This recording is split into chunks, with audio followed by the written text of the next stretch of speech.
Linda Ritz, Superintendent of Public Instruction. I'm going to call the State Board of Education Board meeting to order on April 1st, 2015. Roll call, please. Mr. Albert? Present. Mr. Ellsworth? Present. Dr. Fregas? Present. It's you. Mr. You're Henry? my wingman today. I'm yours. Ms. Neal? Mrs. O'Brien? Present. Dr. Oliver? Present. Mr. Walker? Present. Mr. Watts? Present. Mrs. Wicker? Superintendent Ritt? Present. If everyone would stand for the Pledge of Allegiance, please. I pledge allegiance to the flag of the United States of America and to the republic for which it stands, one nation, under God, indivisible, with liberty and justice for all.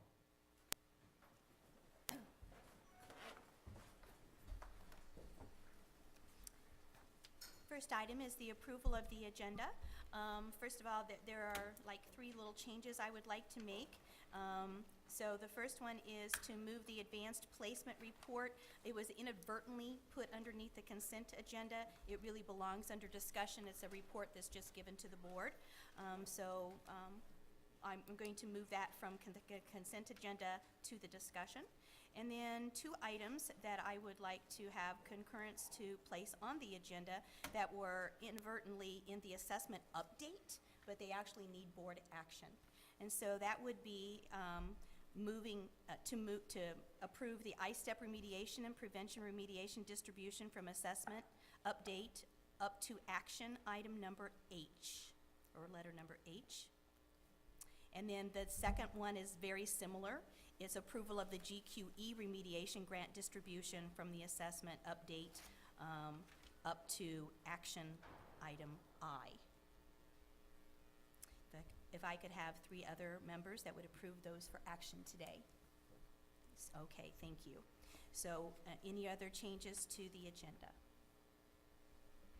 All right, seeing none. All those in favor of approving the agenda signify by saying aye. Aye. All those opposed? Motion carries. Next item is the approval of the minutes on March 12th. You've had the minutes for your review. Do I have a motion to approve? So moved. A second? Second. Any discussion or changes to the minutes? All those in favor of approving the minutes of March 12th signify by saying aye. Aye. Those opposed? Motion carries. Statement from the chair. I just want to say that I was in Washington, D.C. recently and met David Freitas and Gordon Hendry there for the CCSSO conference, and we had a very well-planned conference, and the first evening was a joint dinner with NASB and CCSSO.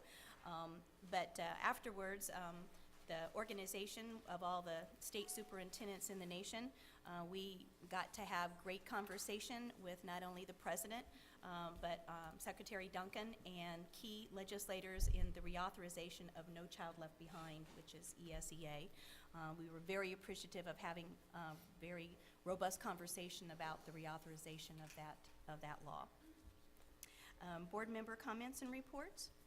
Superintendent. Yes, Brad? Just a few seconds to acknowledge some special boys and girls who I had an opportunity to go meet. I was sick last month, so I couldn't thank them then, but I wanted to thank Ms. Thomas's 5th grade class at TZ Intermediate School for their questions and just the great visit I had during the reading block. And they wanted me to make sure that I let the superintendent know they would like you to come visit. So, boys and girls, that message has been delivered. Well, that's pretty easy to do, so. When they watch this, I told them I would acknowledge them, and I didn't get to do that last month, so I apologize for being sick last And month. so but, what was the actual name of the school? It is TZ Intermediate School. Okay. And Miss Michelle Thomas's 5th grade class and the boys and girls there were just wonderful. All right. Thank you. Any other comments? I have one. Yes, Troy? In looking at deadlines and different things that are upcoming, the school improvement plan deadline is in September. However, with the incomplete data, I was wondering if there was any consideration to possibly postpone that to allow the data to be more complete by schools. It will really affect a lot of elementary, middle school, and even some high schools. So I'd just like to ask that to be reviewed by the department, and hopefully they could give all schools guidance in that. We're currently doing that and looking about an extension time. So thank you, Troy. Any other comments from board members? Seeing none. Let's see if we have any general public comment. We have two. Carol Craig, please. Good morning, Carol. Good morning, Superintendent Ritz, and good morning, board members. I'm Carol Craig. I'm an educator, and I'm here today representing the Greater Indianapolis NAACP with permission from our president, Crystal Radcliffe. I first want to say the Greater Indianapolis NAACP is quite thrilled to have Arlington High School return to IPS. We're very pleased to see that we have one of our schools that will no longer be in the takeover situation. Thank you. I'm here this morning to talk about greater standards for authorization of current charter schools. The NAACP, as you know, focuses on quality and equity for all students, particularly for those students who have been traditionally underserved, and we monitor and advocate for those most vulnerable students. We also realize that there is current legislation that refers to stricter authorization for new agencies that will authorize schools, but we're concerned about the current management companies and authorizers of charter schools. Currently, 35,000 students are being served by 75 charter schools and 9 authorizers in Indiana. And of course, we have no problem with charter schools. Of those students, however, 60% are non-white as compared to 28% in the general population in other schools. 63% of the students in those charter schools are on free and reduced lunch as compared to 49% in the other schools. We continue to see, as you know, when you look at the results of our charter schools as well as our traditional schools, this is supposed to be an experiment for success, an experiment to close the achievement gap. However, we still continue to see failing schools under the charter authorization process. We also see a lot of mixed results, of course. But we have one university in particular where we continue to see schools that are failing, yet we see no consequence for that particular authorizer. And yet the authorizers continue to gain that 3% profit. When the most vulnerable children and families are used in these situations, it makes the NAACP and others concerned about the most vulnerable children wonder if we have experiments on our children who have traditionally been in the least effective situations. There's special cause for concern for the NAACP as we look at this. If a school is failing, then, as you know, that means that something is wrong. So either there's a lack of resources or there's problems with the management company, but we should also look at the authorizers. Have the authorizers been through strict standards? In these situations, again, we have the victims being the children who traditionally have been most underserved. And compounding this, we have that 3% that many of these companies are incurring. The NAACP is asking for a more detailed study of the accountability of charter authorizers in our state.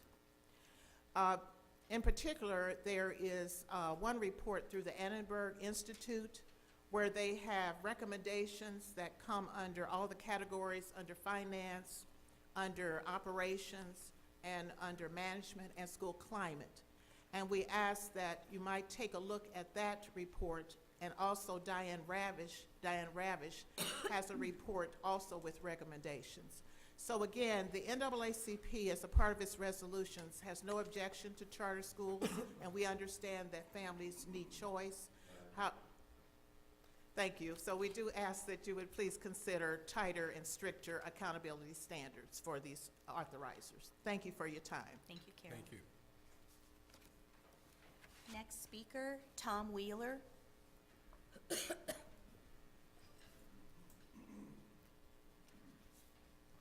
Good morning. Good morning, Superintendent Ribbs, Good morning. members of the board. Thank you for the opportunity to address you for just a moment. I am working with Data Recognition Corporation, and they asked me to come today and explain kind of the basis. We filed a bid protest over Component 1 of the iStep Plus, and explain to you just real briefly, and with 3 minutes it'll be really briefly, the basis for our bid protest. The basis for our bid protest is kind of twofold, and part of it goes on a question that Ms. Neal asked at the last meeting, which is how does a multinational conglomerate based in London get full Buy Indiana points during this process? As you'll recall, your evaluation committee rated Data Recognition Corporation's product as the best product, and in fact, we were rated with the cheapest price. So we had the best product, cheapest price, we didn't get the award. We're not here as a disgruntled bidder, but we are here asking for a fair and level playing field. The two things that we believe that Pearson did to kind of what I'll call game the system. Number one, Pearson's testing entity, the one that will actually perform the test, is not a Buy Indiana company and could not get licensed as a Buy Indiana company. Pearson used one of their sub-entities, I don't know if it's their textbook company, but a sub-entity that was a Buy Indiana company, listed them as the prime on the contract. NCS Pearson is a sub on the contract, and they simply turned around, used the flow through. The prime does almost no work. The entire contract is subbed out to the non-Buy Indiana company. So to answer the question that was asked last time, that's how a multinational conglomerate gets Buy Indiana points. They gamed the system, simple as that. Number two, and if I may, I'm gonna ask if someone, Mr. Guffin or someone, there's a copy of the bid protest letter and the DOA's initial response in that packet. The second thing they did, and this is what was more disturbing about the system, we were required, all the final bidders were required on February 26, 2015 to give our best and final offers. And at that time, we all did. DOA got the best and final offers, they got the final bids. So what happened at that point? Well, for some reason, and we don't know exactly why, but I will tell you as we go into litigation, we'll find out, DOA communicated with Pearson, only Pearson. They allowed Pearson to do a rebid. They allowed Pearson to change their documents. Pearson's final bid documents were turned in on March 5th. Everybody else's were turned in on February 26th. What we're asking for in this bid protest is we want a level playing field. We want to know what Pearson was told because Pearson changed their Buy Indiana documents as a consequence of this communication with DOA. And we don't feel that's fair. This bid procurement says throughout the process, DOA shall communicate with all the bidders, give us the same information. Frankly, had we gotten that information, we would have changed our bid documents. We didn't have the opportunity like Pearson did between February 26th and March 5th. Of course, DOA had everybody's bid documents on February 26th. Pearson turned theirs in on March 5th. We asked them in the bid protest that's in front of you on page 4. They admit that they had those communications. And thank you. And then they said, basically, DOA has the right to, all right, thank you. What we would ask for as part of this process, we're not asking to be awarded the contract. We're simply asking that they rebid the contract, just component 1 on an expedited basis. This board has the ability to do that. And with the changes that you're going to get through the legislature and what you're going to do here today, that makes sense. Thank you.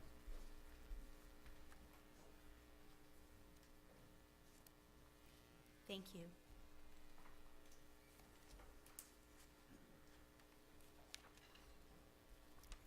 First item of new business is the Arlington State Board of Education intervention. I believe you've received information regarding metrics.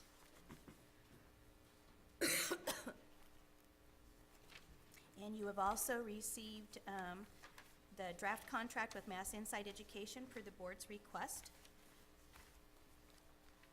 Do we have a motion to approve IPS's plan to transition Arlington High School? Move approval. Any second? Second. Any more discussion? Yeah, I Dan? do have a comment. I think we ought to be clear, I think we were last meeting, but today it became clear.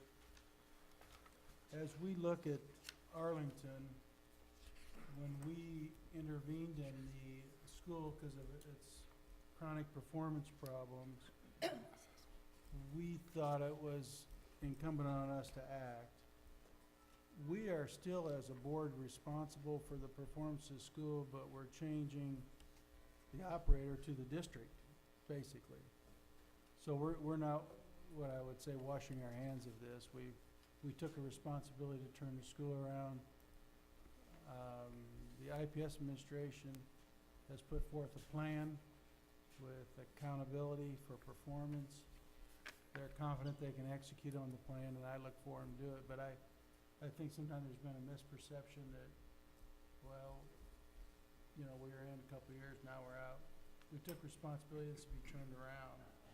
And with some of the contracts they have, with Mass Insight and others, and the approach they're taking, I'm fully supportive of this, but this board has a responsibility to see this through, and hopefully we reach our ultimate goal, the turnaround committee's ultimate goal, to have this board be responsible for no schools in Indiana, let the local board do it. So this is another step forward in that process, and I look forward to seeing great performance and getting it back fully out from underneath this board.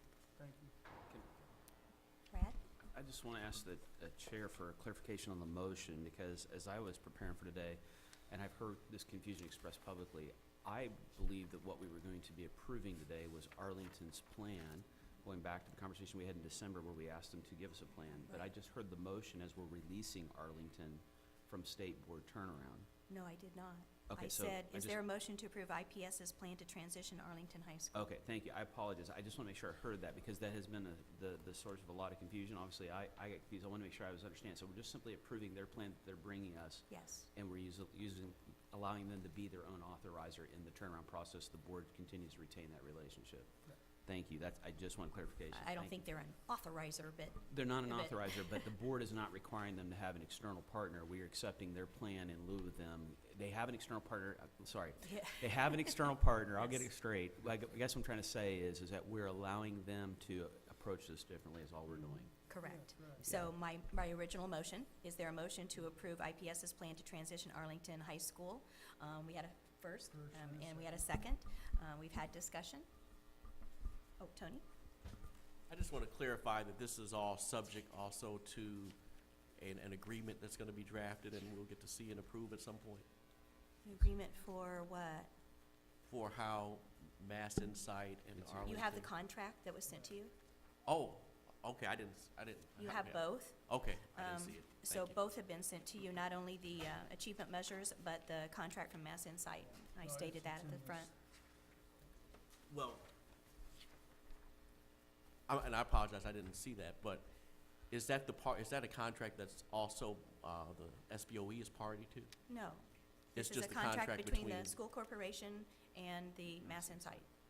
Yeah, and So Yes. I guess I'm trying to get at what point are we going to sort of define the parameters of the relationship to talk about the autonomies that, when we had the whole experts here talking about how to sort of do this, a lot of it was built around having a very strong agreement between SBOE, the school district, and the external partner, or whatever we're calling it now, in terms of who's going to make what decisions, be in charge of what, and sort of laying out how the plan unfolds from a legal perspective. Tony, Dan, may I answer? You may. And what I see us doing here is adding a lot of clarity, but essentially we're saying to IPS, superintendent, and the organization, when we were going through this, our preference is to have them take responsibility with a partner, and you and I and Sarah, we really became aware of public impact and Mass Insight, their insight to turn around. It appears to me they have, I think our biggest thing is, they have to bring us back performance to assure us that this school goes back under IPS board.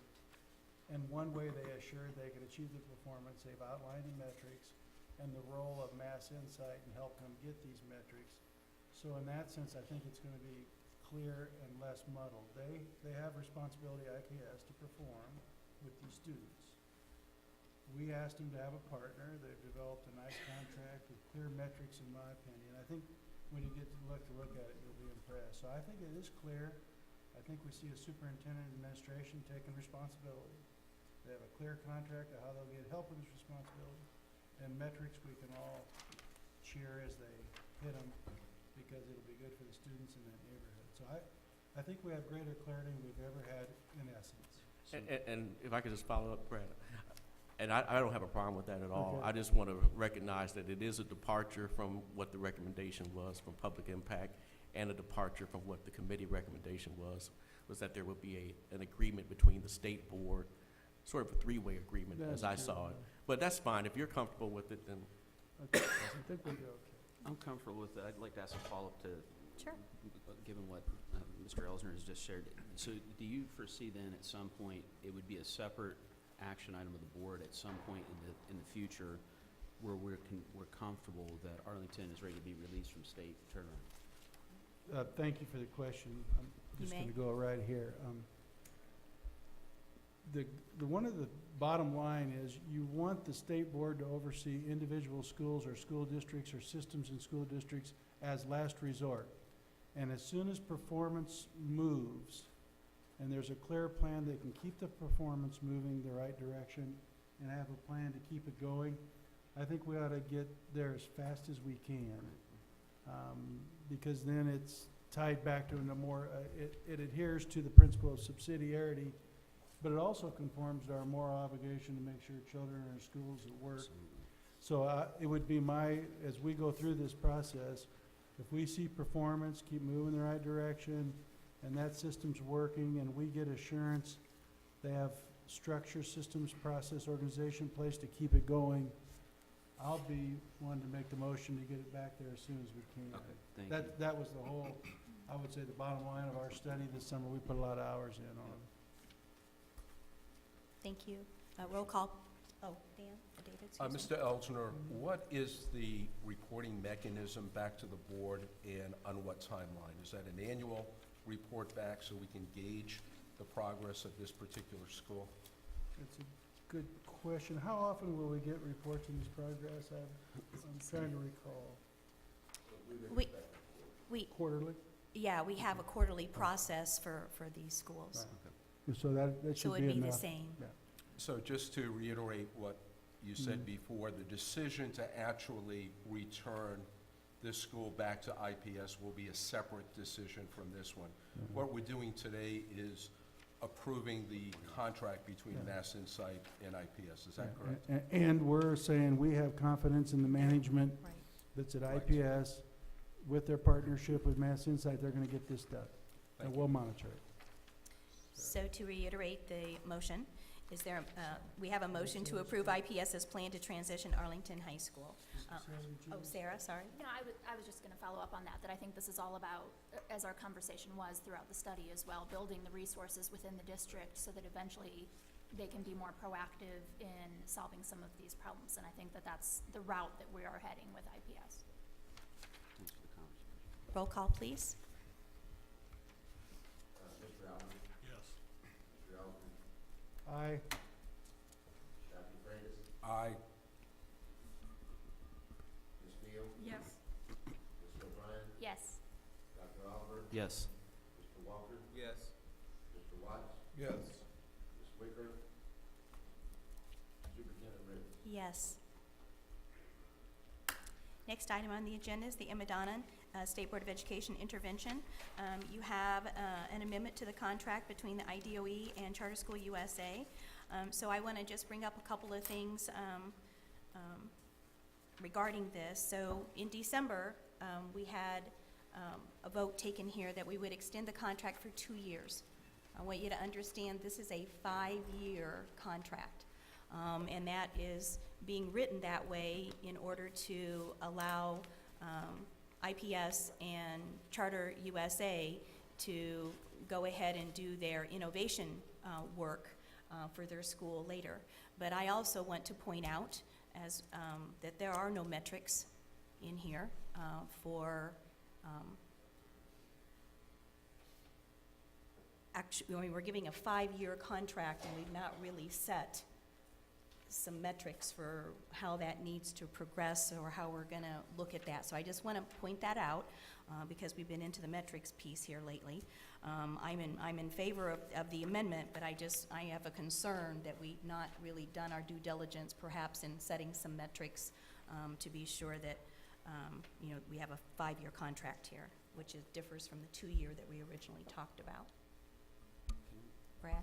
And maybe I'm confused, but they've been presenting to the board on a quarterly basis. I've seen Correct. the metrics. I think it's a little different than Arlington in that we just approved the plan that we've seen for the first time. We know kind of the approach at Madonna. I know Gordon and I have visited, and we've heard a comprehensive report at their facility and from their folks on the metrics they're using, and it mirrors what I've heard here. So I think they're there. I suspect that maybe the confusion lies with the fact that this is getting us into allowing them to address their concern of the systemic solution that's needed with the feeder school and using the charter option to do that. So I get it, but I think, for me, I think the metrics are there. I don't think anything changed what's happening in terms of the delivery at Madonna. It's addressing the systemic concern about the turnover, because that has been a constant problem. You have 7-8 building and constant turnover. I just wanted to point out that we're doing a 5-year contract here, and I just pointing out my concern. Any other discussion? Oh, Yeah, first of all, we need a motion But- to, But I'm gonna, because it's in public comment on TV, I think there are performance standards. I just, your comment is misleading, and I just wanna put it out there. I think they will be very much accountable. I think IPS wants to be accountable. It's very clear to me the superintendent's all about accountability, and the partner they've chosen is all about accountability. It's in the contract. And so I just want to be careful about that statement. I don't think it's accurate, because I've actually wanted to go out of my way, and I'll do it right now. The spirit of the superintendent and working in unique collaborations and the willingness to be accountable for performance is frankly outstanding, and I think it's in there. So I just want to make that point publicly. so is there a motion to approve an amendment to the contract between IDOE and Charter School USA? Second? I would recommend that you hear from IPS and Charter Schools USA about the status of their 1321 agreement, because this is to tie in with that. I think that's wise, so there's no confusion. Sorry, I was gonna request that anyways, because I had a question on the motion, so. All right, so we're at discussion. And I would like to ask the question of both charter schools and IPS if they have representatives. Go ahead. Just, first of all, foremost, I do appreciate, because I do believe this really gets at some of the systemic concerns we've been talking about for some time. And I know I wasn't here last month, but on the phone, it probably came across more harsh because I couldn't talk. But I was concerned about the timeline, and I'm still somewhat concerned about it. I'm glad to see a contract drafted, but I'm concerned about how we move now towards implementation, particularly around the 1321. I was hoping you could address that a little bit in terms of where we go from here. Right, so they do tie together. That's the purpose of the 5-year extension versus the 2-year, which you approved on the other two. And the reason for that is that Dr. Farabee and I, through the negotiations over the last 6 months or so, recognized that standing up a K-6 in the Madonna building would require obviously some time for both of us to ramp up the school students as well as the marketing efforts, et cetera.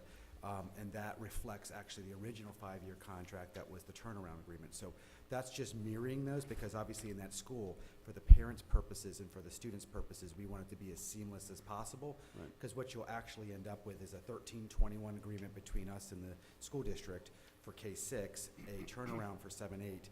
But for the purposes of marketing, enrollment, operations, the purpose was from an academic perspective, we wanted to make sure it was as seamless as possible, and that worked that way. We feel very good about where we're at right now. We actually have maybe 2 or 3 small points that are being finalized up with the attorneys in the back right now. I believe that the progress made, and Dr. Farabee can obviously speak for himself on this, has been almost entirely based upon the leadership that was done by staff, by Dr. Farabee, our team, and ultimately Dr. Elsner. We were in one meeting alone that was probably 4.5 hours of just really kind of working through issues, and I just want to congratulate folks for doing the hard work that's necessary to take folks who have the same goal but maybe different thinking of routes to do that in an environment that is changing policy-wise a little bit, and getting to what I believe is going to be a pretty good resolution. Brad? I guess what I was, and I appreciate about it, what I want to hear is with Arlington, we saw a signed agreement coming to the board. This one's not been signed yet by your board. What's that timeline look like, Dr. Farabee? if we get board approval on the actual agreement and get this thing moving. Once we have the few items that we're eyeing through right now, then we'll take that to our board as soon as possible for board consideration and approval.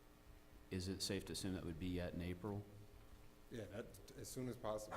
Okay. We, again, have our attorneys here today. There's a few items that they're working through, but in principle, I think we have terms of agreement that we both feel good about. At this point, the next step would be to have our board approve and consider it Thank for you. action. David? I really appreciate the continuing negotiations that's taking place. The goal is really important. It's for the kids, and once we get this finally settled, we can move on, and it's really going to be an exemplary project, exemplary initiative. My question is, we have the motion presented, it's been seconded. Are you actually looking for us to approve it today? I sense there's some remaining issues, so procedurally, are you asking us to approve it or to hold off?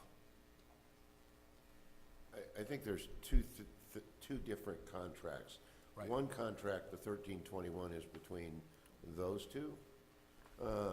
And what you have before you is an extension of, between the board and Charter Schools USA, an extension from 2 years to 5 years of the original agreement that was signed between the board and the department and Charter Schools USA.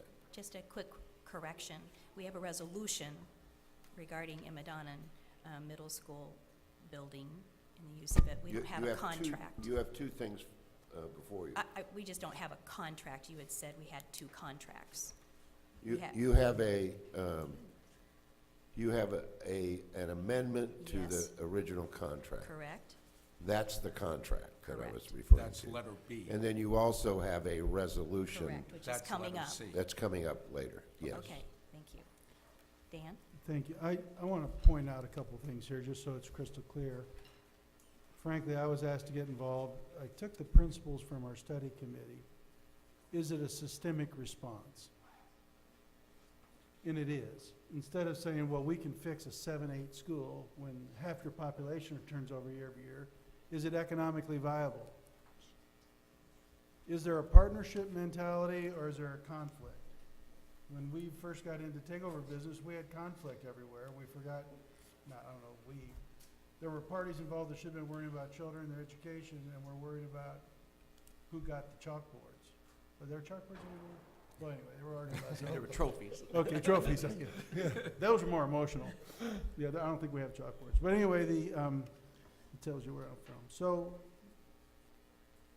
every element, if you go down here, we have a very clear contract between a risk taker in a traditional public school system. So we're going to get a partner here, and we're going to perform for the children, the parents, the community. We're going to do it systemically. We'll be accountable for performance, and we'll report back to you how our contract's going, and ultimately the children are performing that are under our responsibility. IPS is a partner here. This is a partnership approach.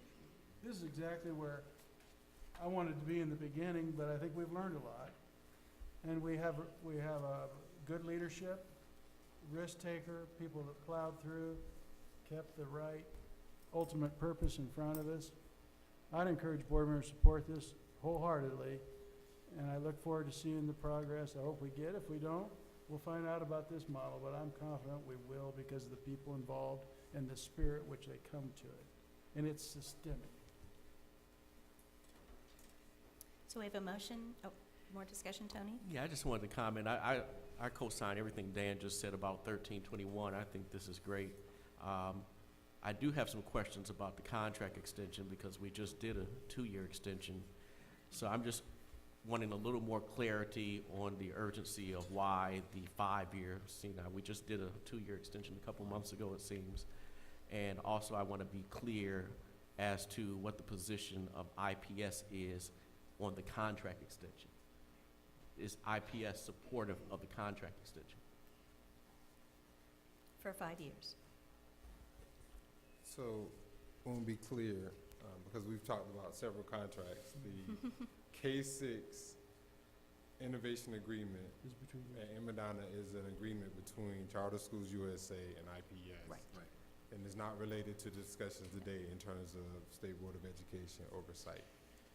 As it relates to State Board of Education oversight of grades 7, 8 in the contract with Charter Schools USA, it is our hope that through our K-6 relationship that ultimately it would transition to some type of long-term relationship between IPS and Charter Schools USA, where there's not a distinction between the 7, 8, and K-6 as it is now. And so we would recommend that if there is an extension, there would be some consideration to language that would encourage or incentivize Charter Schools USA and IPS to ensure that we make that transition sooner rather than later. I think that the longer we're discussing two separate agreements and contracts for one school, I think the muddier the water will be.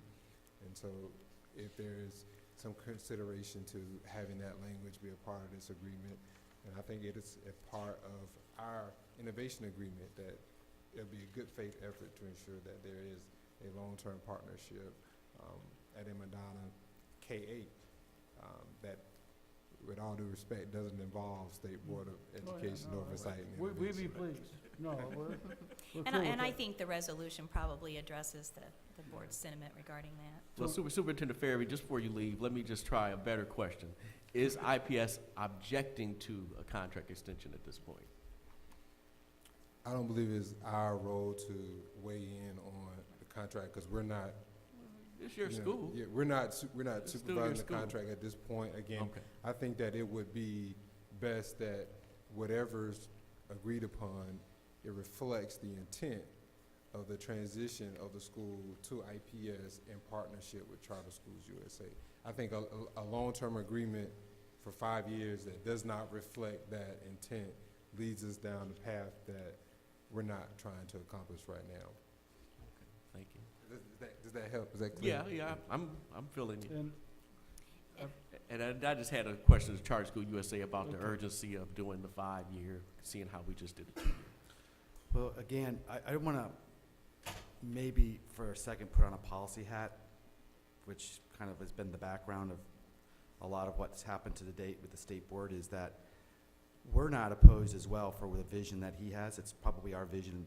In fact, it is the same vision we have at this point because it recognizes the realities on the ground of how we're going to best get transformative, long-term systemic change in play. So we concur with the overall vision that's sort of coalescing here between the state board, what the research has said, where Dr. Farabee's at, where we're at, based on data, right? Just based on what's working. I would also suggest that allowing yourselves to stay in a position to hold all of us accountable as we make progress doesn't take away your rights to make changes 1 year, 2 years, or 3 years from now. And I just think that in the eagerness to get to where we all want to be, we've also recognized that we all need to be good partners through earning and trusting and building relationships that are based on doing good things in schools for kids. And I think that's the only thing I would say to you, because my objective is only to run great schools for the state when you need us to do so, hopefully with districts and partnerships. We think this is the future. That's why we've been so adamant that we do this through this model, not through more state board control, quite frankly. And so I think that's been evident in the fact that we've tried to negotiate in good faith.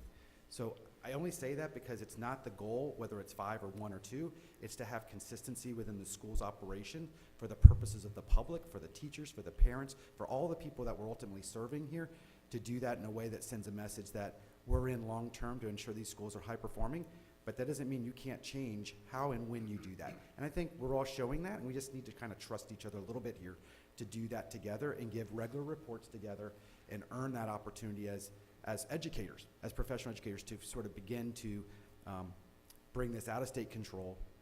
And quite frankly, just to be open, Dr. Farabee in our last discussion even brought up how the Howe High School is a 7 through 12, and that they might be open at some point to having even discussions around those feeder systems as well. So we're in that position where we want to do what's best for kids with them, where it makes sense and where it doesn't, and where we can't add value, then I don't think there's necessarily a role for us. But when there is a role for us, and we have a proven track record over several decades of doing that around the country, we want to help in making that happen. So Tony, from my perspective, I think they've said it well, but I wanted assurance the teachers who would cast their lot in, parents know this 7, 8, we got long-term, and they could come back if it's working really well and say, you know, we just want to do this whole thing this way, what do you think? We'd say, you know, it's out of here. I mean, we don't want it 5 years, frankly, but I think it gives a confidence to the community and young people and their parents that we're long-term players, onward and upward. And if they don't meet performance, by the way, you can shorten this. If they do meet performance and everybody's happy, we can keep it that way. If they do meet performance and they say, we're so happy, we really don't, we would suggest the state board, with all due respect as they do, that maybe you don't need to be involved. We'll just do our deal and move forward. And then we could say, fine, that's really where we want to be. So I think it's the best way. I appreciate your question, but as I listened to all the perspectives, I thought this was the best approach. Yeah, and I can see where it would be very important as far as recruiting teachers, holding on to the teachers you have. So those were the kinds of things I was looking for. Thank you. Yeah, you're right to ask. So we have a motion and a second. We've had discussion. What- Dr. We Farabee? just had a quick caucus, John and I. So one of the things I think that we agree on, that we encourage you to consider, is that you whatever's decided in contract, you revisit each year to determine if we need to go in a different direction. And again, it's our hope that it would lead us to a partnership similar to what we have in K-6. So we're talking about one school and one contract. I agree, and when we talk about Broad Ripple and other schools today, I'll be on the same page. We get the quarterly reports, but every year we ought to reanalyze, you know, what's the way we get this back totally with the party that really is ultimately responsible. So. Roll call, please. Mr. Albert? Yes. Mr. Elster? Aye. Dr. Freitas? Yes. Ms. Gill? Yes. Mrs. O'Brien? Yes. Dr. Oliver? Yes. Mr. Walker? Yes. Mr. Watts? Yes. Superintendent Fish? Yes. Next item is Indiana State Board of Education resolution regarding use of Imadonna Middle School building. Move approval. Second. Any more discussion? Roll call, please. Mr. Albert? Yes. Mr. Elster? Aye. Dr. Freitas? Yes. Ms. Gill? Yes. Mrs. O'Brien? Yes. Dr. Oliver? Yes. Mr. Walker? Yes. Mr. Watts? Yes. Superintendent Fish? Yes. Next item is the Indiana State Board of Education resolution regarding validity of Indiana's 2014 assessment. Is there a motion to approve the resolution regarding the validity study for the 2014 ISTEP assessment? Move approval. Is there a second? Second. Any discussion? I have a question, Yes, Brad? and I'll direct it to you, and I don't know if it's better for Michelle Walker, but the question on the validity has to do with concerns I've had expressed to me recently with regard to districts that may have had a request to move to pencil paper. Requests may have been denied, and my questions are really trying to understand a little bit about how many districts are actually being approved to go to pencil paper, and what validity concerns, if any, do we have about online versus pencil paper? And I would just like to hear that discussed before we take action on this Sure. resolution. She was prepared to do that during discussion on her assessment update, but Michelle, go ahead and approach. And you might also then talk about the validity study that is done as it's supposed to with the contracted vendor. Absolutely. Thank you for the question, Dr. Oliver. We're glad you're back and your Thank voice you. is stronger. Yes, thanks. So I wanted to give you a little bit of information about what the requests have been, how many we've actually approved. I think that's really what you're Right. looking for, and really what some of the rationale has been from sites. So we actually did release on the 16th of March a list of all sites that are administering ISTEP, as well as their assignments by grade level for paper, pencil, or online. And then we did open up a window where they could actually submit what we called a test mode change request. I talked a little bit about this at the last board meeting. So sites could actually submit and provide rationale, whether it was, let's say, the number of workstations was limited, if they had machines that ran XP, which should have been in the documentation we actually collected in December. But if they had information, maybe they had, for some reason they felt like they thought they could do online, but now they don't think they can, for example.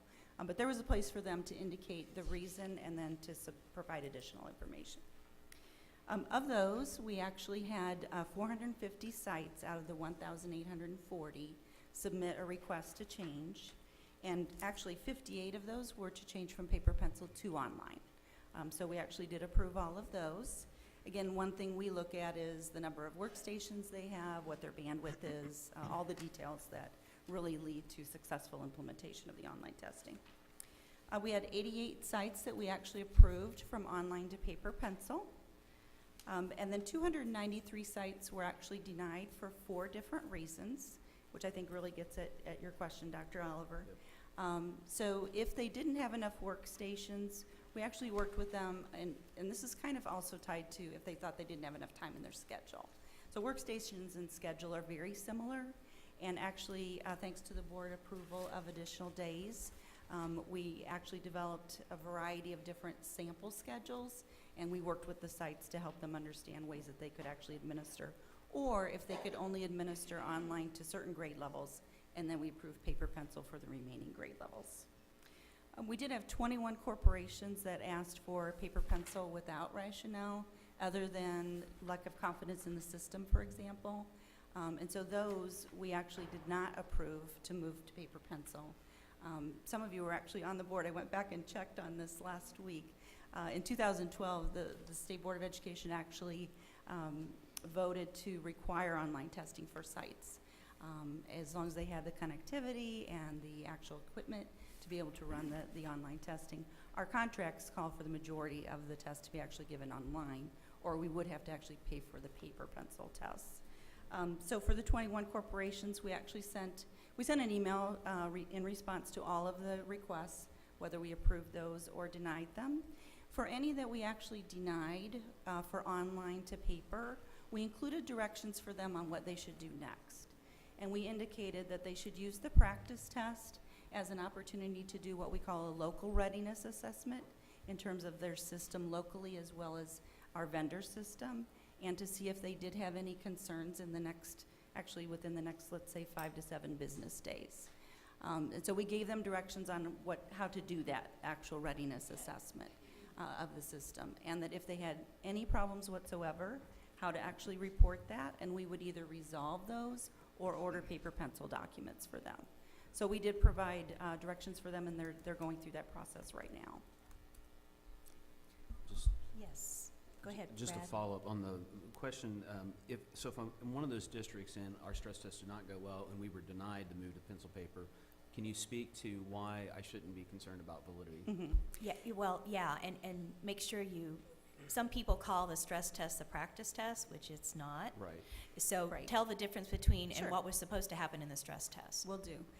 So the statewide readiness test, or what you might refer to as a stress test, is really to, I'm trying to think how to say it in I say bang on the system, which Yeah, is break not very, the system, not yeah. very professional, I'm sorry, but to really make sure that we're stressing the system itself. Correct.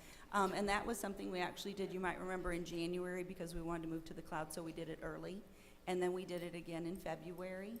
And so if sites actually experienced concerns during that statewide readiness test, then we did send either field engineers there to their site, or we worked with them via phone and email to actually help them resolve those. Any of those that we felt like could not be resolved because there were local issues that, for example, would not be able to run the online test in a manner that we consider full implementation, then we approved those to paper right away. So when we posted the list on March 16th, to your point, Dr. Oliver, those would have already been converted over to paper. What Superintendent Ritz was referring to really is when we do the statewide readiness test, there's content in there, but we're really not answering the questions, if you will. Adults can do that. You might remember we've talked about this before, where any adult in the building can actually participate in the statewide readiness test. We really don't want to take time from instruction to do that. But the practice test is a required portion of the assessment, and that's what we're doing right now. So students are actually practicing the items, especially those technology-enhanced items. We want to make sure they have access to those and are practicing with their teacher, which we did make instructional again. I'm very excited about that. Those are great opportunities for students and teachers. So as they're doing the practice test, If they are experiencing any concerns whatsoever, they file a disruption report, and then we help them resolve that. Again, if it can't be resolved, we'll order paper. Dr. Walker, congratulations. I think the administration of the test this year was tremendous. Thanks. And we've had issues in the past, but this past administration was really terrific to not hear of the issues. And I congratulate you and DOE staff and schools and students for doing Lots a of great hard job. work by everyone, that's for sure. My perennial question is the one of paper pencil versus online. And of course, I've asked this question many, many times. And now that we're down to a validity test, which I think is crucial, I think it's important to do a validity test of not only the test itself, but of students who took the online version of the test and students who took the paper and pencil.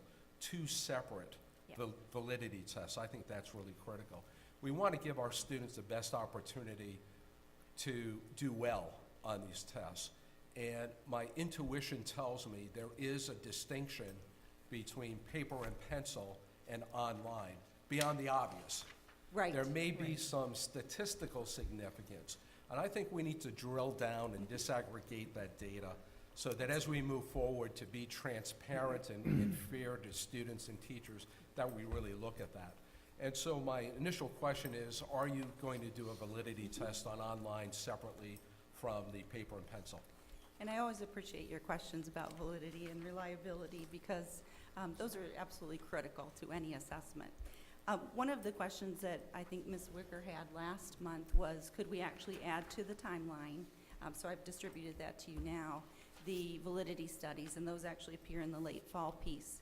But what Dr. Freitas is referring to is actually something that you'll see in the June timeline, where we do, anytime we have a test administered in more than one mode, we actually do a comparability study. So we are looking at both paper pencil and online performance, whether that's the end of course assessments or the grade 3 through 8 I-STEP test. So we are doing that as part of our practice, and we obviously will be doing that again. And as we look at the validity of both of those modes and see, do we need to make adjustments in the scoring tables at all, that's part of what we actually do behind the scenes to make sure we can defend the assessment results. And then to your point about validity that you brought up again as well, is looking at the validity and the reliability, and that's again in the late fall. Once those results are finalized, we can look back and make sure we're doing the study. And I know part of the resolution that you're talking about now is to do a follow-up to that, which is great. So you have historical data over the years. do, Because you do this, you've built it into your system. Right. And my assumption has been that all the tests we've given in the past several years have met the threshold of validity and reliability. Is that correct? Absolutely. Because that's a common question we get It- across it the state. And is. there's a myth out there that somehow these are Right. not valid and reliable tests. Right. And I know corporations, the testing companies spend millions of dollars, and we don't not only trust them, but we affirm through our own DOE processes Right. that they are valid and reliable. Absolutely. Cynthia has a question, Sure. Madam Chair, or a comment. Just a quick clarification, Dr. Walker, as Dr. Walker did indicate. Microphone? Just a quick clarification, as Dr. Walker did indicate, this resolution is an independent validity study in addition to the one that they will be conducting. Okay. Have you determined who you're going to use as a third party to do that validity? I know test? we definitely want to bring back the two that did the help shorten the assessment, Dr. Raber and Dr. Audie, because they've been involved in such things before in the past, and but beyond that, not yet. Is their report going to go beyond the question of whether it is a valid test or not? That's sort of a yes and no question, right? It's either valid or it's not question.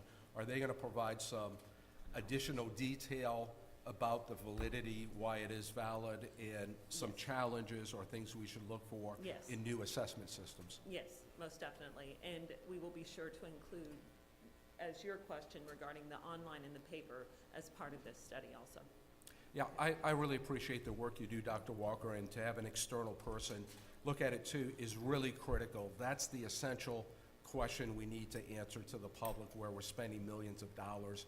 And it has a great impact on teachers now through their evaluation and on students. So we need to be really careful and make it as reliable as possible. So, thank you. So we have a motion and we have a second, and we've had discussion.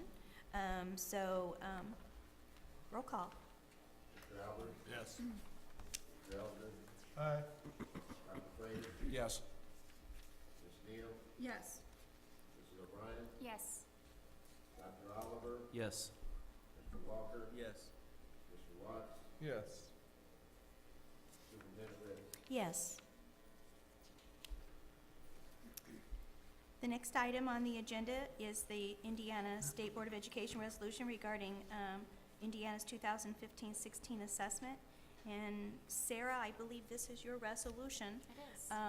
I have taken the liberty to just give some more information regarding your resolution from the Indiana Department of Education. And so prior to a motion, I'd like to just walk you through this, if you don't mind. So we have, I asked Michelle, and Michelle, you may be called upon here in a second, I don't know. But I've asked Michelle to give what we would consider notes regarding each of the pieces of the resolution. So the piloting of the fall assessment, we do not need any piloting of questions in the fall for grades 3 through 8 because they've all been piloted. There are grades 9 and 10 piloting that could be done in the fall. It's not recommended by the vendor in their proposal. They recommend that it happened within the spring. Perhaps you may want more information regarding that from Michelle.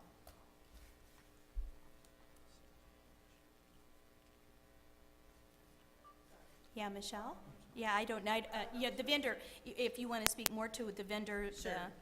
So in their proposal, they actually have for grades 9 and 10, an operational field test, which is what we're doing currently with grades 3 through 8.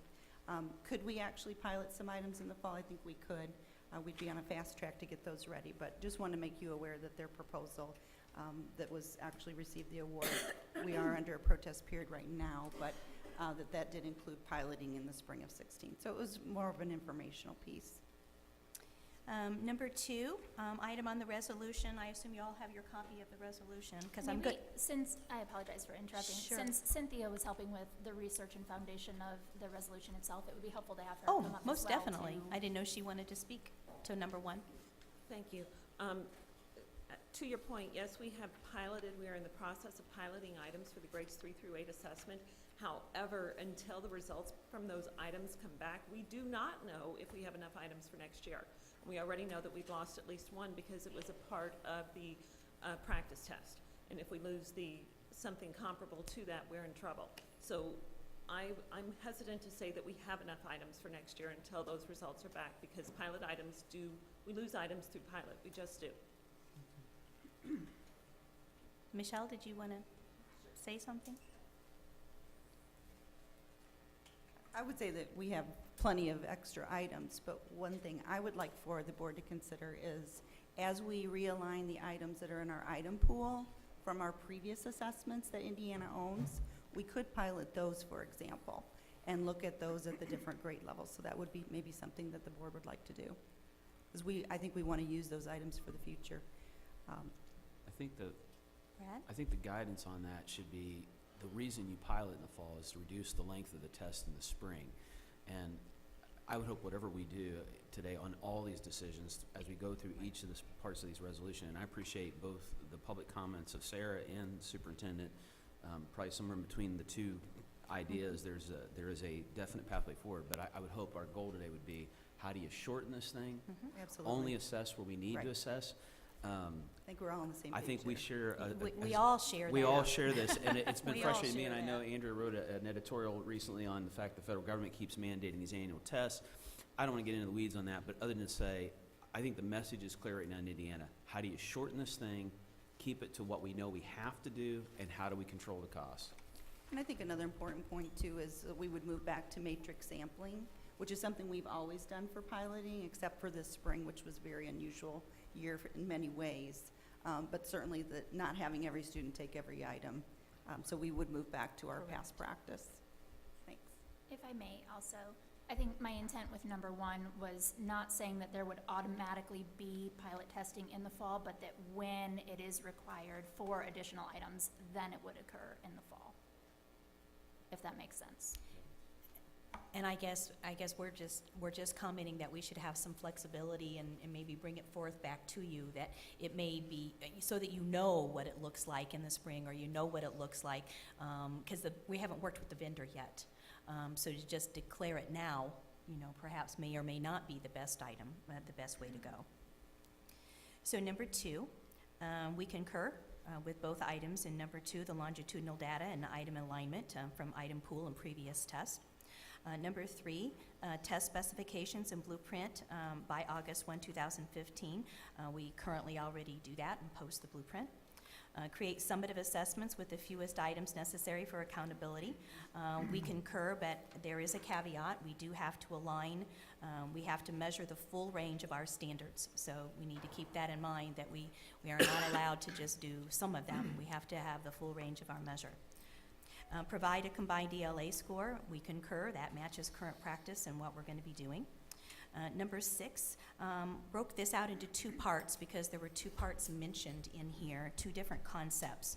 So the first one was the summative grade 9 items for 1 year only to build the vertical scale. So that can be done, but then the schools will not have real data on their children that actually will build the growth model for our accountability system. So we're just letting you know that if you choose that, it's an artificial growth measure that we're putting in place.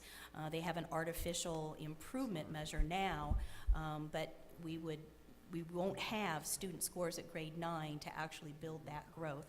We would have a vertical scale, of course, to be able to calculate growth. And then in the formative, you are recommending no grade 9 assessment. I will have to say that the department disagrees with this one because then the schools will not have any information to inform instruction for the grade 9-10 college and career ready assessment. And remember, we're going to a whole new kind of assessment. So they would want to have, it's optional anyhow for schools to use the formative assessment, so they could choose to do grade 9 or they could choose not to do grade 9, but not to have it offered would mean that the schools won't have any information really to guide them on student performance as they prepare for the grade 10 assessment. So we'll just have comments here, okay. I think with completely understanding what you're saying, but with all due respect, I think that we're picking and choosing when we want to say that the vertical scale can be an effective measure. Well, and I'd like to add to that because I'm struggling with the word artificial. It might be, what you're proposing, in my opinion, is an alternative way to get at the same goal, which is how do you have a valid vertical scale? Right. And I absolutely reject the idea that you have to give a full-blown 9th grade test to get there when you could give enough items to calculate that scale out. I get the message of what the department is saying, but again, it's about trying to limit scope to what do we actually really have to have. And it's not artificial to do that. It is an alternative to doing it, but it's not artificial. And I would welcome Cynthia to tell me if I'm misunderstanding that, but I think what is being proposed is an intent to control that scope and give us what we need to be able to accomplish what the department's worried about, which is how do we have a valid vertical scale. Oh, I wasn't worried about that at all. I said we would be able to have a vertical scale. But the word artificial was used, and I think that's where I kind of go, it's not artificial to do what Sarah's proposing. It's an alternative to doing what the department has proposed. We can still get the vertical scale without grade 9. We can also still get real growth, not artificial growth, Correct. real growth without grade 9. Michelle, do you want to make comment? I think we're all in agreement that the vertical scale certainly can and should be built. So I think that's an important point that we're all in agreement on. I think, one of the things, having been a member of the Accountability ADF panel, I guess I want to speak on behalf of the members of that panel. That was, the 9th grade test was something that they were really interested in terms of looking at, over time, looking at student growth from grade 8 to 9 and then 9 to 10. So that I added that to the comments here that you see. One of the things I also would like to mention is that as we think about really measuring college and career readiness, one of the concerns I have about how we've actually implemented House Enrolled Act 1005 is that we're really waiting until 11th grade to identify those students. And I think that's a concern, especially for a high school principal, for example, if I can use you, Mr. Albert, as an example, thinking about if we could know in grades 9 and 10 what the deficiencies are for the students with regard to college and career readiness, we could make more of a difference earlier and have more time to work with those students. So that was another reason I think that the ADF panel was also interested in doing that. The cost savings, there is a cost savings if you don't give a ninth grade assessment, of course, but it is pretty minimal. So that would be something to keep in mind as well.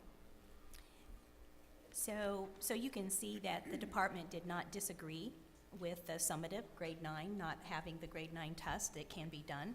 We're simply voicing our concern. With the formative, however, we really feel that that should be afforded to schools so that they can proactively have information regarding their students' performance before they take the grade 10 CCR assessment. On item number 7, actually, I have proposed not doing K2, and for the same reasons that we've been not doing grade 2 for any kind of assessment, in that when we put out the grade 2 formative assessment, you know, we do want to have utilization of that kind of work. We want to encourage that, and I really think the K2 teachers, they know how to do formative assessment, and we don't need to be putting it out there as something they might want to do. However, you do see the caveat, there's an or. If you are going to do have a K2 formative assessment that will be offered, the mathematics assessment piece, we have, the department has concerns because they don't even have a test yet. They don't even have one developed for math. Michelle, would you address that for a minute, and then I'll take some comments. Sure, thanks. I think, again, from our perspective, I think literacy obviously is important, so I think if the board really was interested in having K2, that literacy is really number one. Even though I used to teach English and math, math's very important. But I am concerned, the vendor that was the award winner for this particular component actually doesn't have an assessment developed and would take the first year to actually do the development of the assessment, as well as professional development around formative assessment. Which is great, except we've actually had formative assessment in our state for many years. And we actually have had initiatives with the help of, for example, Great Lakes East, where I really think teachers are beyond understanding what formative assessment is. So I am concerned about actually utilizing that particular vendor. Brad, and then David. I guess I wish we actually had a motion on the floor before we had this discussion, but I want to comment here, and then hopefully we'll get to that, because this is where I actually would like to see in the resolution that Sarah's put forward a blending of the two ideas, because I tend to support where the department's coming from on that. And my concern is this: I asked the board staff to look at this a little bit for me and give me some information. And of M-class, I think only about a little less than 2/3 of the districts are actually using the voluntary formative assessments. When I probe that even further, it varies anecdotally in terms of how much that assessment really is being used in a meaningful way. It's a $4 million price tag, and I guess the bigger concern isn't just the $4 million, it's another assessment that requires aides and teachers to be doing something. I would argue that the reason we have about 90% of our kids passing IREAD 3 right now is because they're doing a great job of teaching, and I want to keep the focus on instruction, not on assessment. I also don't want to take a tool away, so I understand the spirit of it. I guess one of the questions I'd have for the department, if we were to get to a point where we want to accept the DOE's recommendation on dropping K2 voluntary formative assessments, is there a way to still extend to districts a state price with a vendor if they want to continue? Because some of the districts have invested in M-class training, and I'm sure they would be upset if all of a sudden we said that resource is no longer going to be available to you because we're parting with that, and we've had it in place since 2006. So, Michelle, can you address that?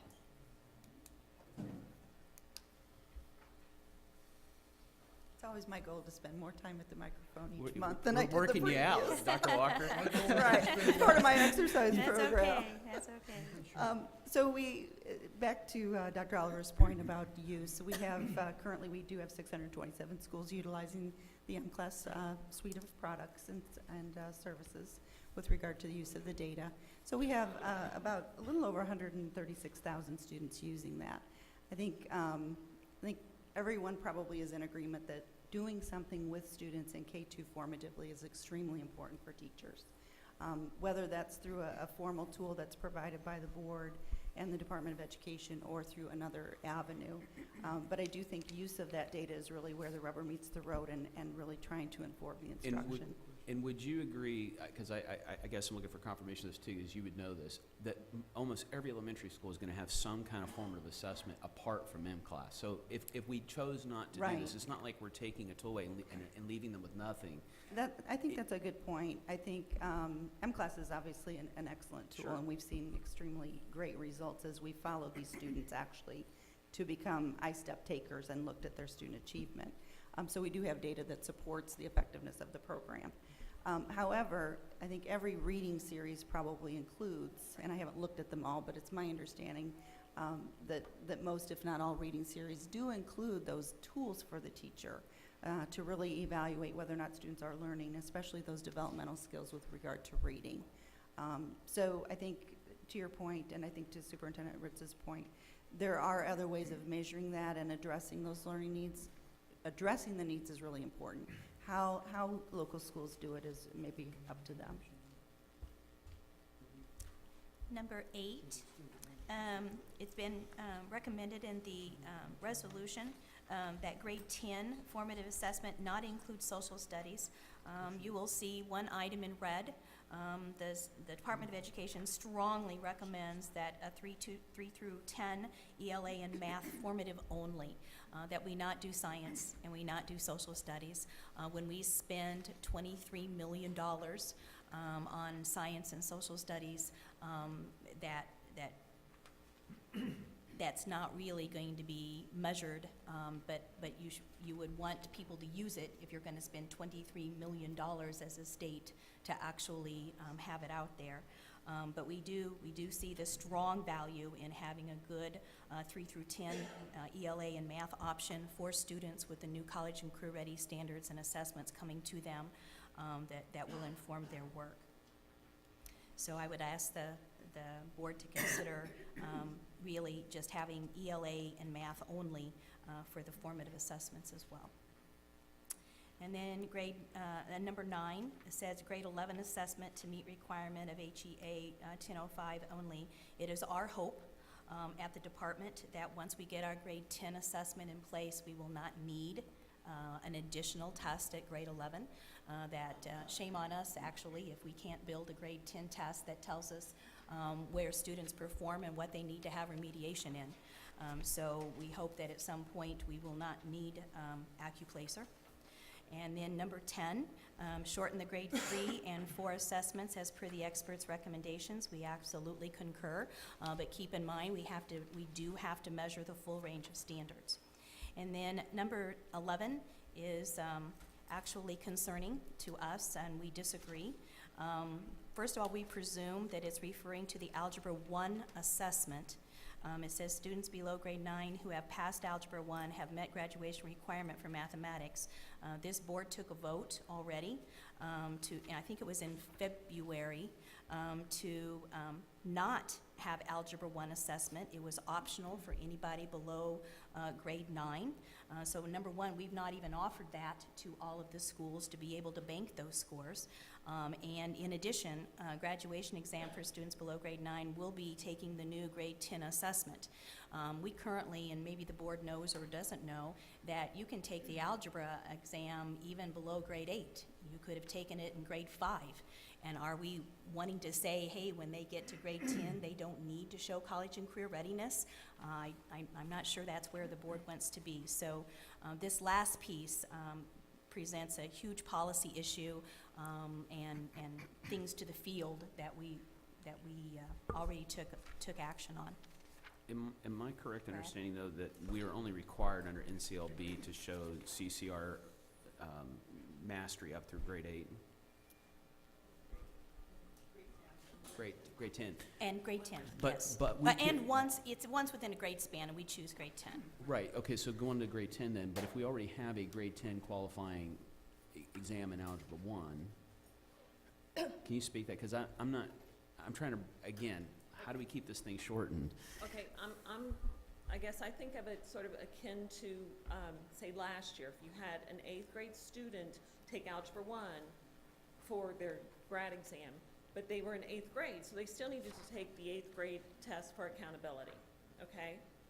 So what is before you is allowing those students before this year who passed the Algebra 1 exam in those lower grades, being told that it would meet their GQE requirement only, that they can still meet their, not have to be required to pass once they hit grade 10.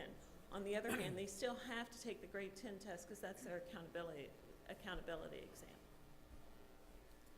Michelle, would you please clarify? So obviously Cynthia raises a good point, which I think is why we talked about this in February, and we asked the board to really consider thinking about the fact that students who are in, let's say, grade 8 and taking Algebra 1, actually prior to February were required to take 2 assessments. The Algebra 1 test, because they were in the course, which was part of their graduation test, before the board actually moved to having a new college and career ready graduation test. And the second one was the I-STEP test for grade 8, which was the school accountability. One of the concerns, I think, and again, I'll use Mr. Albert if that's okay, since he's a high school principal as the example, thinking about for students that are younger than grade 9, let's say, who have already taken and passed the assessment, which is what Cynthia was speaking about, when they reach grade 10, there's really no skin in the game for them for that assessment. Because if we enable them to use the graduation test over standards that are actually no longer current, then doing well on a test at grade 10 just because their school and their teacher is evaluated on it is really challenging. But I think even more importantly is that we really need to be measuring college and career readiness, and that's why the board actually decided that the current 9th graders would be the last class for whom the Algebra 1 test would be the graduation test, and then giving fair warning to all students younger than that. Again, we have had students even as young as 3rd grade. I think I may have told you about this in the past, taking and passing the algebra test. So I think, some of that is really thinking about what is the purpose of the graduation test, the alignment to standards that are now college and career ready, and really thinking about decisions that you did make just last month about not requiring schools to actually administer that algebra test any longer to students that are younger than grade 9. And have we not already communicated that fully to the field? We did. David? Mrs. O'Brien put forth this resolution with 11 items. We've now discussed the 11 items. DOE has commented on it. Colleagues have commented on it. I think it'd be appropriate to go back to Mrs. O'Brien to see if she wants to make any amendments. Once she does that, I'm going to move that we move forward either with the amendments if she has any, or if not, just move it forward for decision. Mrs. O'Brien? The other option, Sarah, if you might want to consider too, is we could break it apart. We could actually do a quick vote on each one of these, if you would prefer. I think I'm comfortable moving forward with the resolution as it was written. Okay. So moved. So you're not making any amendments? I am not. Okay. So moved. Is there a second? Good. Brett? Second, I thought David was seconding. I thought Sarah made the motion and David seconded, but I'll be glad to second. Okay. Regardless. Sarah did. Brad? I have a comment on the motion.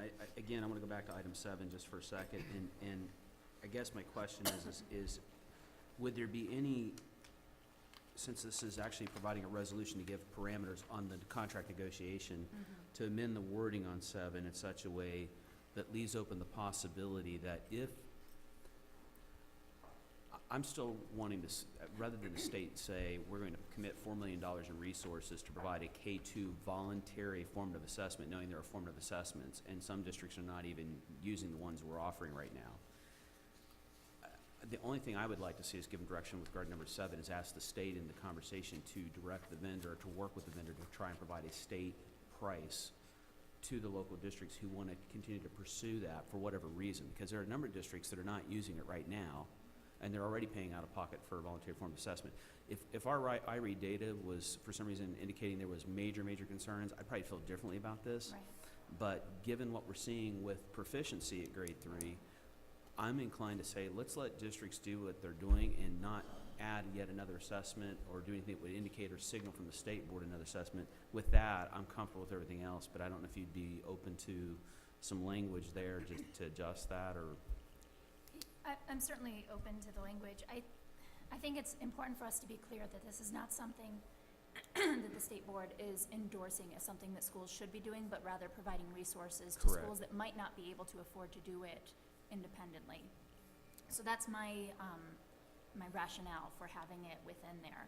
I Right. do think that there are a lot of different formative assessments that are used, and I don't know what our options are within the RFP process, obviously, that we have just completed, on what could be done there. But I think that it's worth investigating if there are other options available as well. I like the idea of having the resources available, but I also am not endorsing by any means that this is something that people should do throughout the field. I just hate to see us give $4 million to a vendor and a resource not be utilized or be Right. underutilized, and I think And that I guess may be that the goes case. into my question about the RFP formation as well. If we had the ability to say, here are a variety of schools that, after surveyed, are using these different formative assessments across the state, I would love to be able to have conversations on negotiating out state rates for those. I know in Avon, we use NWEA and we pay out of pocket for it. If we were to have a way that we could do that, I don't know legally how that works, obviously after we just finished this process. I like the idea of having some resource available, not necessarily that it be one specific one, because obviously different schools have different needs and different formats that work for them. And that's the friendly amendment I'm seeking on 7 is to that. And I is guess that- I'm looking for some legal clarification then on E- what our ability even is exactly. to do that. Because I hesitate to take away Michelle? any resource whatsoever. Right. Right now, the way 7 reads is it says that the vendor shall require the development, and I would rather it shall not require the development, but include language that does get to your point, which is, can we provide the resources, the department Right. provide the resources that we otherwise would have spent, Right. and make that available for whatever And form if of we were able to assessment. do that, I would be completely comfortable with it. I don't see any reason why that can't be negotiated in the contract. That outcome, I think, is possible. That'll be between the DOE and the vendor.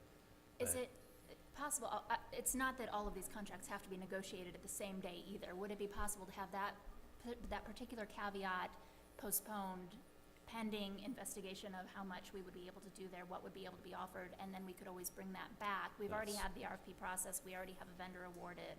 If the multiple resources would not work, would we be able to go back to that at a later time and add that as a later contract? Legally, I don't see why not, but I defer to DOE on whether procedurally that. So that's actually, I'm possible. not sure it's not a conversation with IDOA at some point. Michelle, would you please address? I think in terms of the dollars that are committed to this particular component through the RFP procurement process is the specific vendors that were selected for English and for math for K2. I think what we've always done is actually offered the state rate for any schools that are, let's say, non-public, for example, with the particular vendor that we've actually adopted. What I think you're asking about, if I understood it, was for other tools out there, could there be a state Correct. rate? Sure. And I'm not, I think that's outside of the process. Okay. So we wouldn't be able to pay for that, I don't think, we meaning the state government. But could the rate be actually made available? I think, if that's your question, I think Yeah. that's possible. I Well, just don't think the dollars that are allocated in the procurement could be used. So my friendly amendment request would be, is there a way we could amend your motion to approve the resolution, tabling item 7 to allow staff a chance to research this, and then we can dispose of 7 at the next meeting once we know a little bit more about what our options are? Because the way it's written right now, it would require the department to move forward with the contract negotiation to actually negotiate the vendor developing a formative assessment that we already know several school districts are not using. So if we could table 7, that would be my I think amended Cindy language. had a comment on that Just one as other well. point of clarification. The maximum is $4 million, but we only pay if schools use it. If schools don't, if not Okay. every school uses, we don't pay all of $4 million. No, Okay. no, that's No. that's not quite accurate. Right, no. We actually have what we call something, we call it all-in, where any number of schools can actually participate for the same price. So it is a full Okay. $4 million. Well, this just speaks to my point why I think Yeah. it would be better to table this one, get a little more research, and then we can better evaluate it. That would be my ask. I would absolutely be okay with that amendment on tabling number 7 so that we can get a little more information, make sure that we're making responsible choices for our students, but otherwise, I would appreciate the So- remaining 10 items. Yep. So I gave you another 2-page document. I just want to point out that with a resolution that you are proposing for assessment system is over $100 million for the biennium. So I'm just. If I may comment to that, I You had may, some, Sarah. I had some real difficulty with the math as it was provided on this chart, and I know that this was publicized as well, but No, this is an update. this is- one? Yes, this is an update. And what was updated is, we actually have an estimated cost savings for the summative and the formative for grade 9. And so, and it was not clearly indicated when we first did the chart that you were including the formative for for science and social studies. It's clear by the resolution that you are including science and social studies, so that added in another $23 million. So this 100 million is accurate for what it is that your resolution. I'm not sure that's true, recommends. though, because if you look simply at the Pearson component for the iStep and the iRead, Yes? you're looking at the elimination of iRead with the reading components moved into iStep, which I have some serious policy concerns with, which we can address separately. But looking in terms of cost itself, you're looking at several areas that if iRead were maintained independently, which I believe it should be, those components would come out of the iStep administration, which would lower our cost of administration there as well. So I'm not sure that these are That's accurate. exactly No, right. I'm just talking about just the column for your resolution, just the State Board of Education. Right. I'm not talking about, I have no ability to remove iRead 3. But my point is that I believe that the current cost of RFP components for Pearson is an inflated cost right now to cover That's the reading correct. components that do not need to be included in there, given the board direction and roundtable direction that it be maintained separate as the iRead 3 administration. And to that point, I would almost ask that once we take whatever action we take on the resolution, that we ask board staff to actually go back and verify those exact numbers so that we have the actual real costs and not a number just being thrown out, because I agree, the numbers, And obviously, they haven't been contracted yet, so there are no Exactly. set Oh, numbers. yeah, we have Absolutely. full- But I think it's very important that we are clear that the reading components, based on the direction given previously at this board and through the roundtable, that there is no intention for us to include reading components as part of iStep in lieu of the iRead assessment. And I That- think that that will skew our numbers as well. Sarah, the numbers represented here are strictly to the RFP. They're strictly to what the RFP asked them to do. I So there's no deviation from I that. understand that, but the RFP as written would include the ability to have a separate reading component, which Michelle verified, I believe, at correct. one of our recent meetings as well. And my point is that I think that's an area where we can trim the fat, given that we have the iRead 3 as a separate administration. So maybe a point of clarification might be helpful. So the RFP actually called for the administration of the state assessment based on the standards. So there really is no fluff in the Pearson proposal. The standards that they would be assessing are actually the ones that are the Indiana academic standards in English language arts, which obviously includes reading and writing. Listening and speaking, we of course don't include on iStep. I think that the challenge is that there are so many more reading standards than there are writing standards. It looks probably like it's overinflated, but actually there are no additional items in there for anything other than to measure the standards, as the US Ed reminded us on a call last spring that we actually had to include. So I just want to clarify that. May I ask directly then, the current RFP, the way it is written, with the conversations that are occurring with Pearson right now, are they designed so that you would be able to glean a reading score as a separate measure out of the iStep administration? We are having We no we actually contracts. always could. It's information that in our old test, the teachers really didn't want us to. Back in 2009, when we actually set the cut scores on the spring version of iStep, and we asked the teachers at the cut score setting, we need to actually do a reading score. They didn't want us to do it on that test. We could we have? Yes. Did we have enough items? Yes. But we honored their request and actually developed a new reading test for that purpose. But frankly, I mean, the information is there. iRead 3 certainly serves a different purpose, but there's really no fluff within those standards within the grade 3 reading.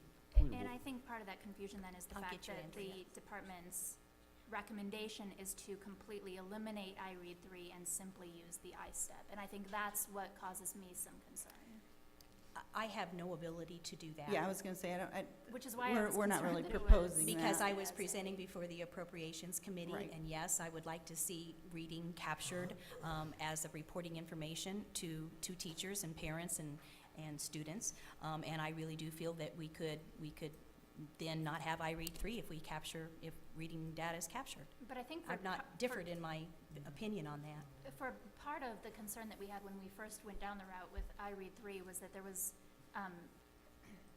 kind of some give back from the board's end, that we would have scores back very quickly, which we're able to do when it's a separate administrative test, so that there could be remediation through the summer. There would be an opportunity for a retake with those third graders, and they would have the opportunity to then pass it before any decision would be made on potential remediation. So part of my concern with lumping that together is that we remove that ability for our schools and our students to be able to do that. So I understand now that you're explaining that this was simply something being placed out there for appropriations, but I'd like to be very public that that is a concern that I have based on that element alone.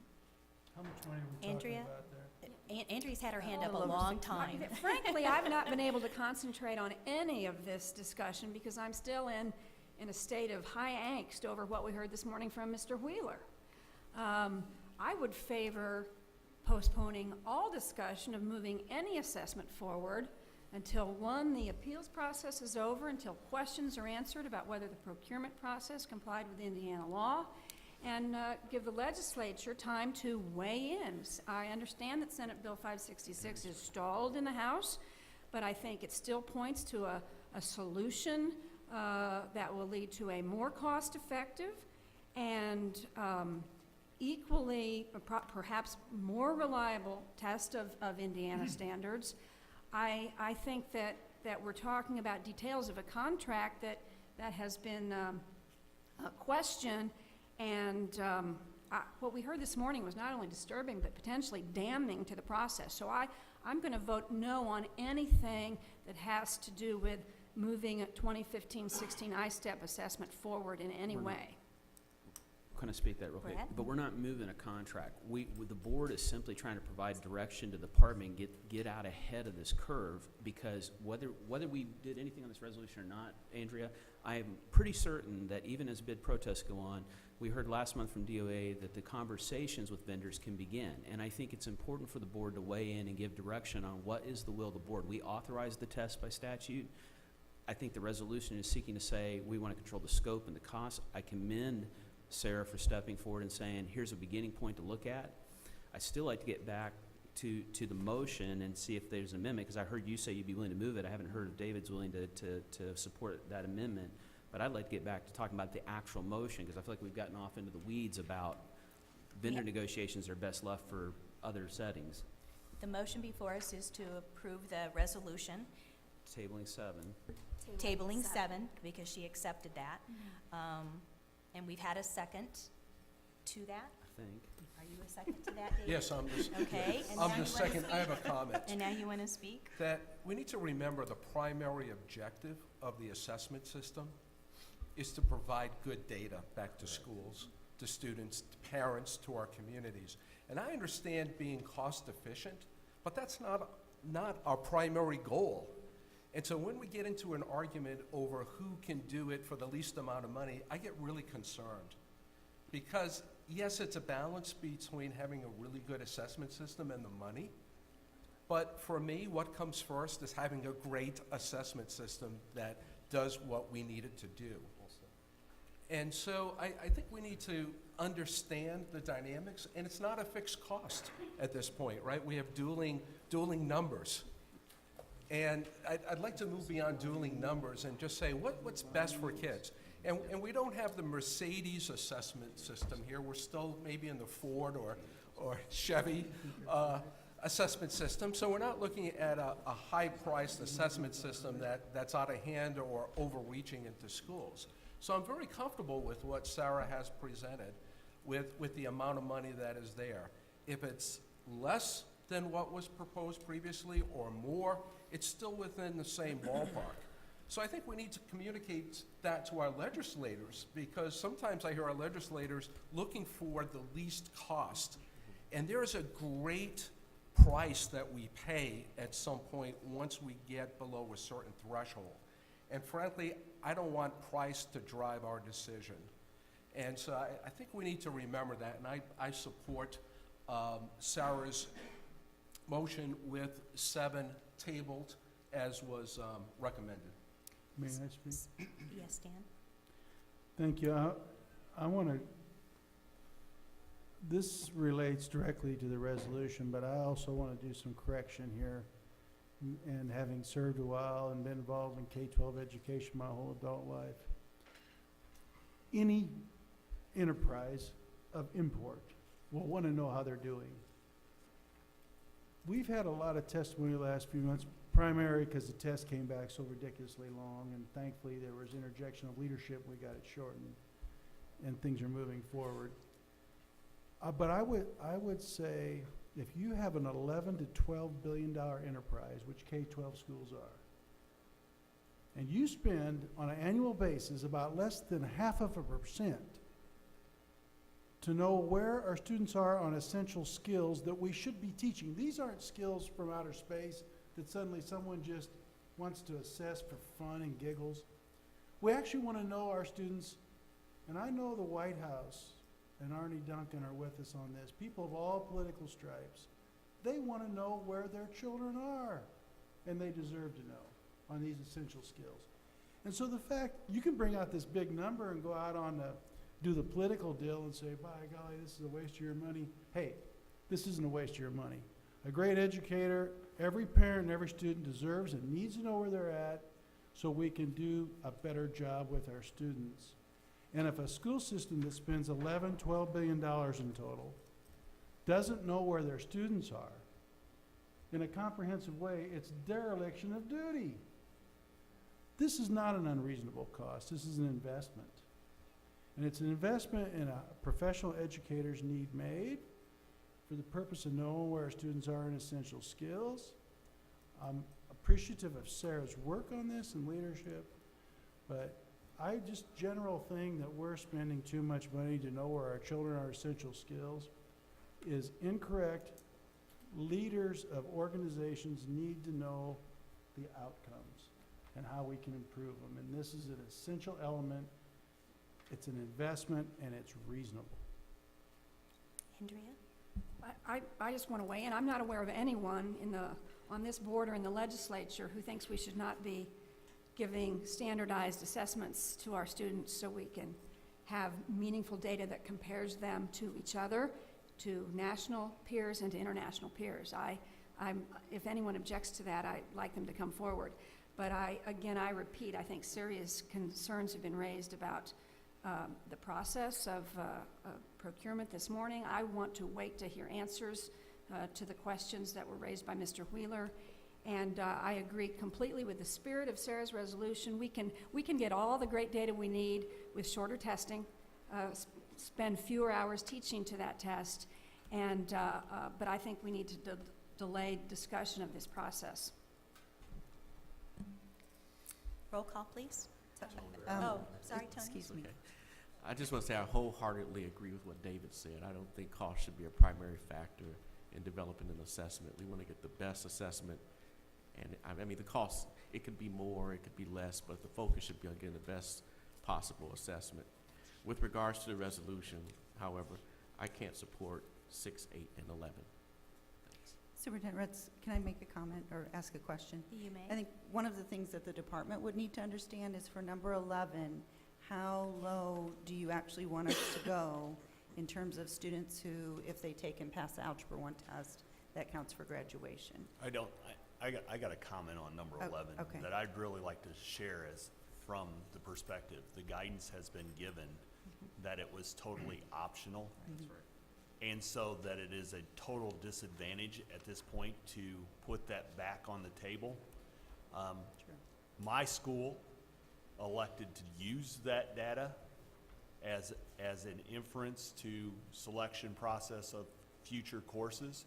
So we are taking it. However, there are many schools that chose not to do that for grades 7 and 8. So I just want to make that very clear. The number 11, I have a hard time supporting as well, just because of the fact that the guidance was given a long time ago that this was totally optional, and there's no way that they can change it at this point.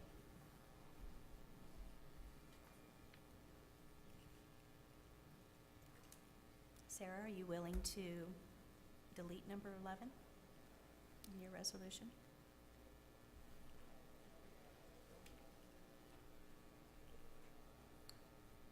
I think, I'd like to have Cynthia comment on that as well. I think my understanding was that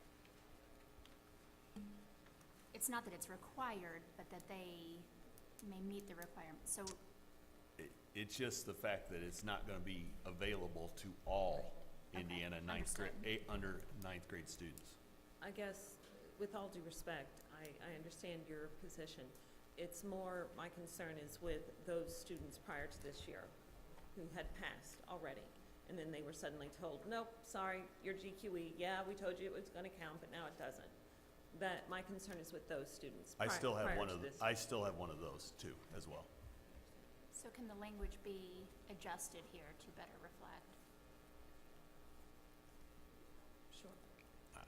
I still don't think it opens that. No. It's different than what the advice has been given Right. and been put forth by the department to all schools at this point as being an option. What I would request at this point then, I think there are a lot of other really necessary components of this resolution that I don't want to see fall by the wayside because of agree. that. So I would request to, if amendable to you as well, to table number 7 and number 11 so that we can have further conversation and to pass the rest of the resolution as stated. All right, so we have the resolution But with we gotta tabling. make sure we have a second on that. Yeah, I know. I just want to make sure I'm stating the motion. So the motion is to have the resolution as stated with tabling number 7 and item number 11. Do I have a second? Can I comment on that? You may. Is it your intention to come back next meeting? I want to be sure we don't lose the momentum that Yeah, I we've would like to have gained. this placed for next meeting so that we can have a more robust conversation on those items and hopefully have a little more feedback on what our options are as well on both of those. So with number 7, when it goes back to staff, I hear you saying the spirit is still intact, the concept is still intact. So what we're looking at is how do we We're holding off on a decision. adjust it procedurally, correct? And 11 is cutting to the heart of the concept itself. So it's two different kinds of activities. Is that Right. your understanding? All right. Any more discussion? Roll call, please. Mr. Albert? Yes. Mr. Elder? Yay. Dr. Freitas? Yes. Ms. Neal? No. Ms. O'Brien? Yes. Dr. Oliver? Yes, and appreciation, Sarah, for your work, leadership. Thank you. Mr. Wofford? No. Mr. Watts? Yes. Superintendent Britt? No.